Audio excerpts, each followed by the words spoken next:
So I've got this awl here, and it's pretty sharp. So what I'll do is I'll hold it exactly in the surface where I'm going to inlay it. Now with your little Inukshuk stones, it's going to be tricky. So sometimes if I'm doing really small things, I'll glue them in place, and then I'll pull them out afterwards after I etch around using acetone. And sometimes I'll just try to visually interpret the sizes, but you could probably etch around carefully and do it. So what I'm doing right now is I'm just etching. I've got part of the H there.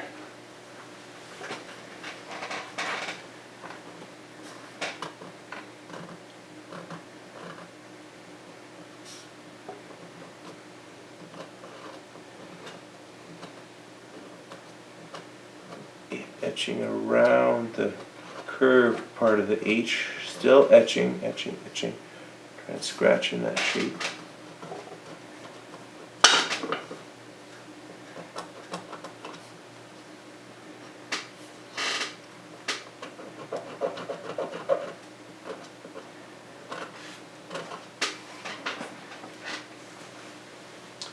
And actually put these little spectacles on.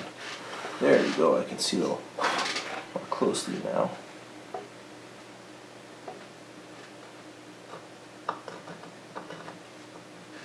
It's weird, I'm really starting to like the whole art of inlay. It's quite fun.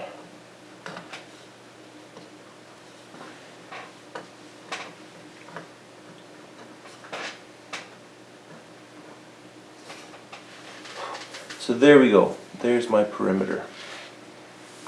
You can see where it's supposed to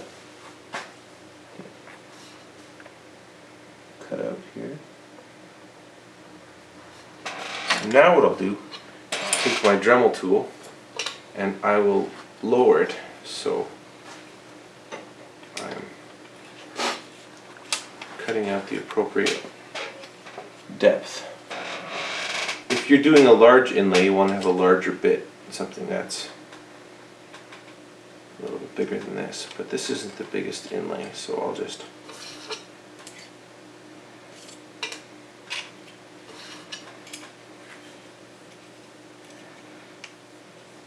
use this one bit. That's lovely. So now I'm locking it.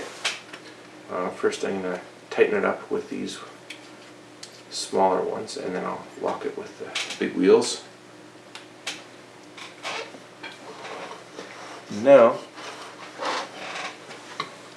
carefully trim it out after I plug it in.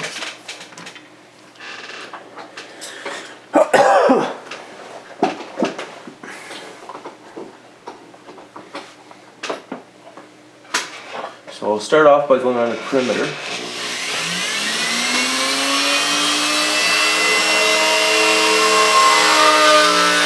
Nice and slow.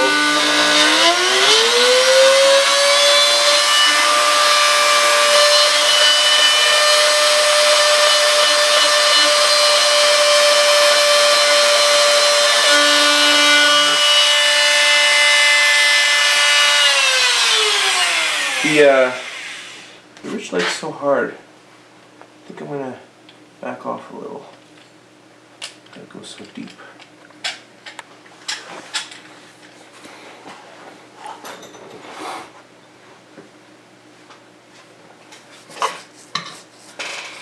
And another trick you can do if you're working with a Dremel tool or some kind of spinning cutting device, you want to keep the dust blown away, you take a tiny little piece of tape. You can tape it around the shaft, and it'll act like a little fan propeller. It doesn't even have to be that big. Trim this a little shorter, just a 1/4 inch, just like that, and see how long it lasts. it'll blow the dust away.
There's that little mount that's been cut away. You can see where the initial cut that was very deep was. And I still see that right there, the bottom loop of my H. I still haven't trimmed off enough there. So, gotta go a little bit more on the perimeter there.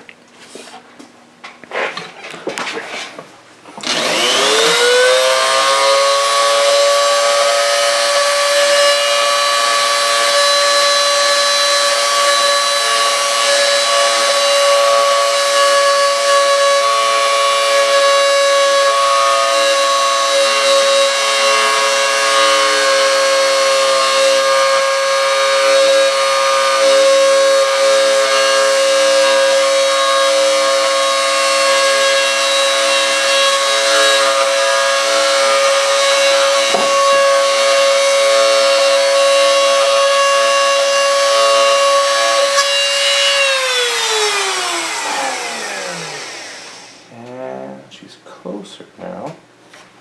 Still have a little bit of correcting to do. So right there. It's kind of fun. You feel like a little bit like a dentist.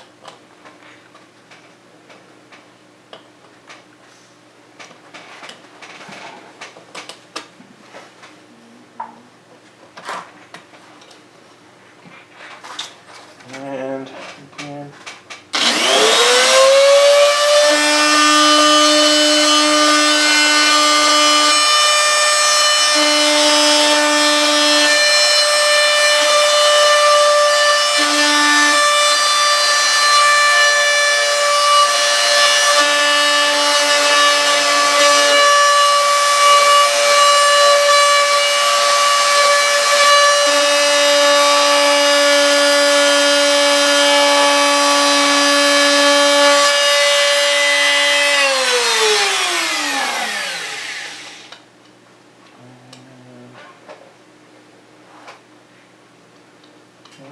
Just about.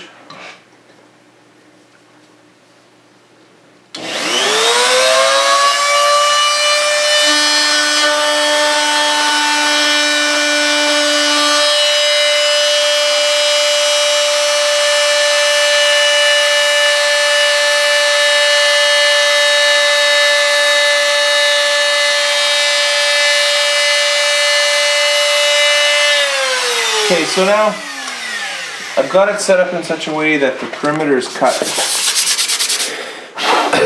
it fits inside.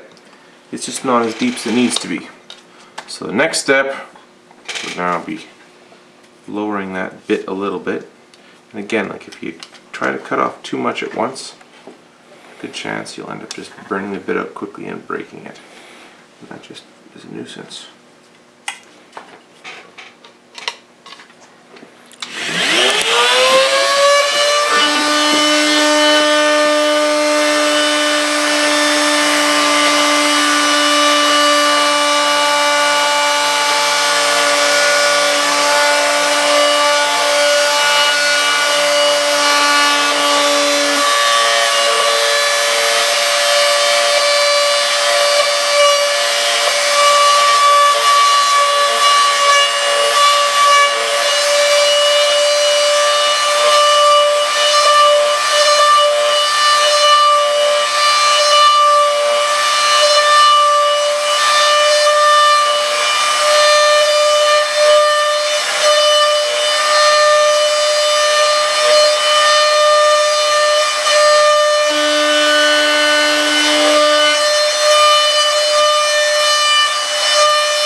There we go.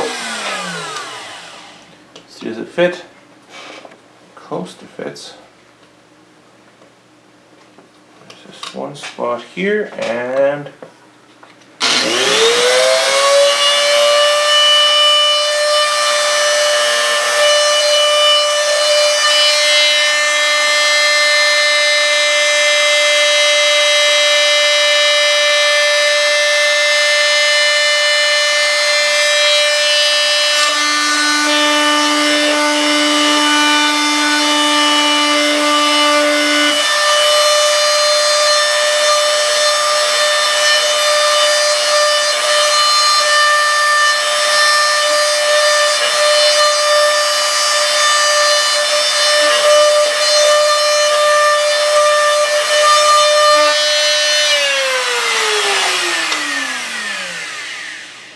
so close.